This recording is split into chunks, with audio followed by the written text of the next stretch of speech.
नमस्कार, मी विद्या तुमचे सगळ्यांचे खूप खूप मनापासून स्वागत करते। आज आपण कोणतेही वाटण न वापरता चण्याची उसळ करणार आहोत। ही चण्याची उसळ आहे ना, ती एकदम झटपट पण होते आणि तुम्ही टिफिनला पण नेऊ शकता। चला तर मग वेळ न घालवता व्हिडिओला सुरुवात करूया। आज आपण बिना वाटणाची चण्याची उसळ करणार आहोत। या चण्याच्या उसळसाठी आपण कोणतेही वाटण वापरणार नाही आहोत। त्याच्यासाठी इथे मी 2 वाट्या चणे घेतलेले आहेत। चणे आहेत ना, ते 7 ते 8 तास आपल्याला भिजवून घ्यायचे। जर तुम्हाला मोड काढायचे असतील ना, तर तुम्ही याची भाजी तिसऱ्या दिवशी करायची। असे हे भिजवून घेतलेले चणे आहेत। चणे चांगले उंबाळले ना की शिजतात पण पटकन, गॅस पण कमी लागतो। त्याच्यासाठी लागणारे साहित्य मोठे 2 कांदे आहेत, ते एकदम बारीक चिरून घेतलेले आहेत। असे एकदम बारीक चिरायचे म्हणजे पटकन फ्राय होतात ते। 2 टोमॅटो आहेत, ते पण मी चांगले असे चॉप करून घेतलेले आहेत। एक 5 ते 6 लसणीच्या पाकळ्या आणि अर्धा इंच आलं आहे, ते पण मी बारीक करून घेतले। थोडीशी कोथिंबीरचे देठ आणि एक 7 ते 8 कढीपत्त्याची पानं। बाकीचे इतर साहित्य आहे ते आपण करताना पाहणार आहोत। हे चणे आहेत ते मी स्वच्छ धुवून घेतलेले आहेत। आता आपण त्याला फोडणी देऊया। आपण झटपट अशी कुकरमध्ये ही भाजी करणार आहोत। ही भाजी आहे ती तुम्ही टिफिनला पण देऊ शकता। आपला कुकर चांगला गरम झाला ना, त्याच्यामध्ये मोठा 1 चमचा तेल घालायचं। तेल तुमच्या आवडीप्रमाणे कमी जास्त करू शकता। तेल चांगलं तापलं ना की अर्धा चमचा राई घालायची आणि अर्धा चमचा जिरं, आलं आणि लसूण हे असं तो बारीक करायचा। कढीपत्ता आणि 2 ते 3 हिंग, बारीक चिरलेला कांदा। गॅसची फ्लेम थोडी वाढवायची आणि कांदा नरम पडेपर्यंत आपल्याला याला परतून घ्यायचा। कांदा आपला चांगला गोल्डन ब्राऊन झालेला आहे, त्याच्यामध्ये आपल्याला हे टोमॅटो घालायचे। जर तुम्ही आले लसूणची पेस्ट घातलीत ना, तर तुम्ही कांदा घातल्याच्या नंतर घालायची, नरम पडल्याच्या नंतर। मी इथे क्रश घातले होते म्हणून मी पहिलेच घातलेली। याला पण आपल्याला चांगलं परतून घ्यायचं आहे। टोमॅटो आहे तो चांगला व्यवस्थित असा परतला गेलेला आहे।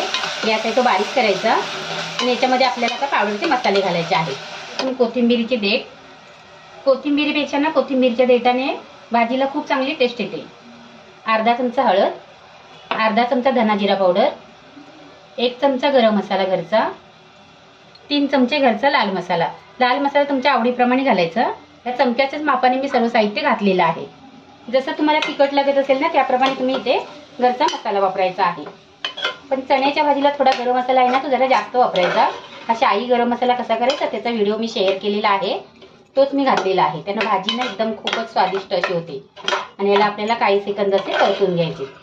आपण हे पावडरचे मसाले घातलेले आहेत ना, ते चांगले तेलामध्ये परतले गेले पाहिजेत। तुम्हाला वाटलं आपले मसाले करपतात ना, म्हणजे तुम्ही त्याच्यामध्ये 2 चमचे पाणी घालायचे आणि मसाले चांगले परतून घ्यायचे। मसाले आपले चांगले परतून झालेले आहेत, त्याच्यामध्ये चणे घालायचे आणि चणे पण आपल्याला एखादा मिनिटभर असे मसाल्यामध्ये चांगले मिक्स करून घ्यायचे आहेत। तुम्ही जर ह्याच्या आधी अशा पद्धतीने कधी भाजी बनवली नसेल तर नक्की एकदा माझ्या पद्धतीने भाजी बनवून बघा। जर एकदा बनवलीत ना तर नेहमी अशीच बनवा।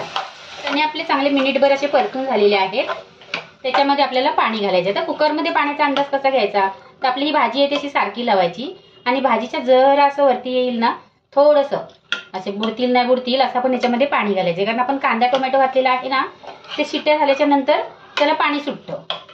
इथे मी 1 वाटी पाणी घातलेलं आहे। चवीप्रमाणे मीठ घालायचं आणि अजून पाव वाटी मी पाणी घातलेलं आहे। एकूण इथे मी 1.25 वाटी पाणी घातलेलं आहे।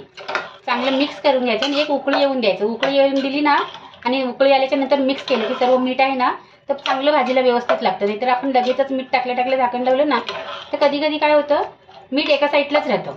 आता पातळ भाजी असेल तर ते मिक्स होतं, पण नंतर मग जर सुकी भाजी असेल ना, ते मिक्स होत नाही। म्हणून सवयच लावून घ्यायची। थोडीशी पाण्याला उकळी आली की आपण कुकरचं झाकण लावायचं। बघू शकता तुम्ही आपले चणे बुडालेत नाही बुडालेत इतपत आपण पाणी घातलेलं आहे। भाजीला आपल्या उकळी आले, थोडेसे मिक्स करून घ्यायची आणि झाकण लावायचं। तुम्ही जर गॅस मोठा करून शिट्या काढल्यात ना, तर ते चणे आपले आहेत ना ते शिजत नाहीत। बारीक गॅस करून जर शिट्या काढल्यात ना, ते चणे आहेत ते चांगले शिजतात। जर बारीक गॅस करून शिट्या काढल्यात तर त्या कमी काढायच्या आणि मोठा गॅस करून शिट्या काढल्यात तर त्या जास्त काढायच्या। तर आज आपण बारीक पेक्षा पण एकदम जरासा थोडासा मोठा ठेवून याला 4 ते 5 शिट्या करून घेणार आहोत। जर आपल्याला वाटलं की 4 शिटीमध्ये शिजले नाहीत तर तुम्ही परत 1-2 शिट्या करू शकता।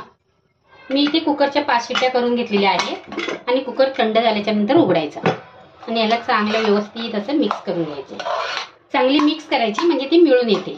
बघू शकता तुम्ही। तुम्हाला जर ह्याच्यापेक्षा जर पातळ पाहिजे असेल ना, तर थोडंसं परत पाणी घालायचं आणि 1 शिटी करून घ्यायची। आणि आपली आता थंड झालेली आहे, म्हणजे आता ती घट्ट होणार नाही, अशीच राहणार आहे सरसरीत अशी। जर टिफिनला द्यायची असेल ना तर याच पद्धतीने करायची। आजची जर ही तुम्हाला चण्याची उसळ आवडली ना, तर नक्की लाईक करा कमेंट करा, तुमच्या मित्रमंडळींना शेअर करा. वेळात वेळ काढून तुम्ही माझी रेसिपी बघता त्याबद्दल मी तुमचे खूप खूप मनापासून आभार मानते. थँक्यू.